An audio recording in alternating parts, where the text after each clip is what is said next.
ನಮಸ್ಕಾರ. ವಿಶ್ವವಾಣಿ ಟಿವಿ ಸ್ಪೆಷಲ್ಗೆ ಸ್ವಾಗತ. ನಾನು ಚಿದಾನಂದ ರುದ್ರಾಪುರ್ಮಾಡ್. ಬಿಗ್ ಬಾಸ್ ಕನ್ನಡ ಸೀಸನ್ 11ರ ಟ್ರೋಫಿಯನ್ನ ಗೆದ್ದ ನಮ್ಮ ಉತ್ತರ ಕರ್ನಾಟಕದ ಹನುಮಂತನ ಇದೀಗ ಫುಲ್ ಟ್ರೆಂಡ್ ಅಲ್ಲಿದ್ದಾರೆ. ಹನುಮಂತನ ಹವಾ ಈಗ ರಾಜ್ಯ ವ್ಯಾಪಿ ವಿಸ್ತರಿಸಿದೆ. ಅರೆ ಏನ್ರಿ ಹನುಮಂತನ, ಏನ್ ನಿಮ್ ಹವಾ?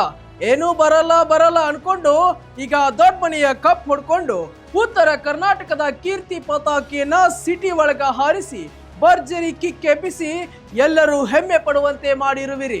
ನಿಮ್ಮ ಸಾಧನೆ ಅನನ್ಯ, ಅಪ್ರತಿಮ ಹನುಮಂತನ.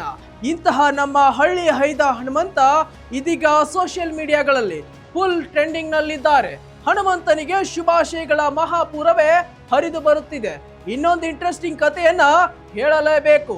ಪಂಚ ಹುಟ್ಟ ದೇವೇಗೌಡರು ಪ್ರಧಾನಿಗಳಾದ್ರು, ಪಂಚ ಹುಟ್ಟ ದೇವೇಗೌಡರ ಮಗ ರಾಜ್ಯದ ಮುಖ್ಯಮಂತ್ರಿಯಾಗಿ ಕೇಂದ್ರದ ಮಂತ್ರಿ ಕೂಡ ಆದ್ರು. ಪಂಚ ಹುಟ್ಟ ಸಿದ್ದರಾಮಯ್ಯನವರು 2 ಬಾರಿ ಮುಖ್ಯಮಂತ್ರಿ ಆದ್ರು. ಈಗ ಅದೇ ಪಂಚ ಹುಟ್ಟ ಹನುಮಂತ ಬಿಗ್ ಬಾಸ್ ಟ್ರೋಫಿಯ ವಿನ್ನರ್ ಆಗಿದ್ದಾರೆ. ಇದು ಒಂದು ಪಂಚೆಯ ಪವರ್ ಅಲ್ವಾ ವೀಕ್ಷಕರೇ?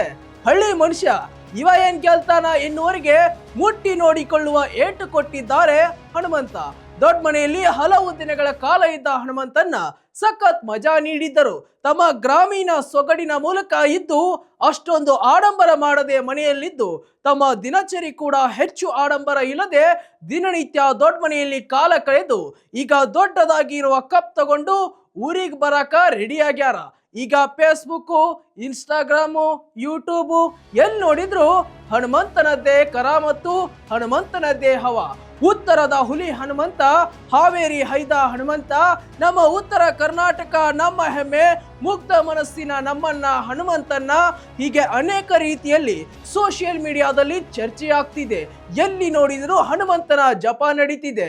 ಗೆದ್ದು ಬೀಗಿದ ಹನುಮಂತನಿಗೆ ಹಲವು ಕಡೆಗಳಿಂದ ಇದೀಗ ಶುಭಾಶಯಗಳ ಮಹಾಪೂರವೇ ಹರಿದು ಬರುತ್ತಿದೆ. ದೊಡ್ಡ ಮನೆಯಲ್ಲೂ ಹನುಮಂತ, ಎಲ್ಲೆಲ್ಲೂ ಹನುಮಂತ. ಇದೀಗ ಬಿಗ್ ಮನೆ ಕಪ್ಪೆತ್ತಿರುವ ಹನುಮಂತನ ಬಗ್ಗೆ ನೀವೇನ್ ಹೇಳ್ತೀರಿ? ಹೇಳೋದಷ್ಟೇ ಅಲ್ಲ, ಕೆಲ ಪದಗಳನ್ನ ಬಳಸಿ ವರ್ಣಿಸಿದ್ರೂ ತಪ್ಪಾಗಲ್ಲ. ಅದನ್ನ ಕಾಮೆಂಟ್ ಮೂಲಕ ತಿಳಿಸಿ ವೀಕ್ಷಕರೇ.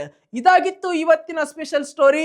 ಮತ್ತಷ್ಟು ವೈವಿಧ್ಯಮಯ ಸುದ್ದಿಗಳಿಗಾಗಿ ವಿಶ್ವವಾಣಿ ಟಿವಿ ಹಾಗೂ ವಿಶ್ವವಾಣಿ ಟಿವಿ ಸ್ಪೆಷಲ್ ಚಾನೆಲ್ ಅನ್ನ ಸಬ್ಸ್ಕ್ರೈಬ್ ಮಾಡಿ. ನಮಸ್ಕಾರ.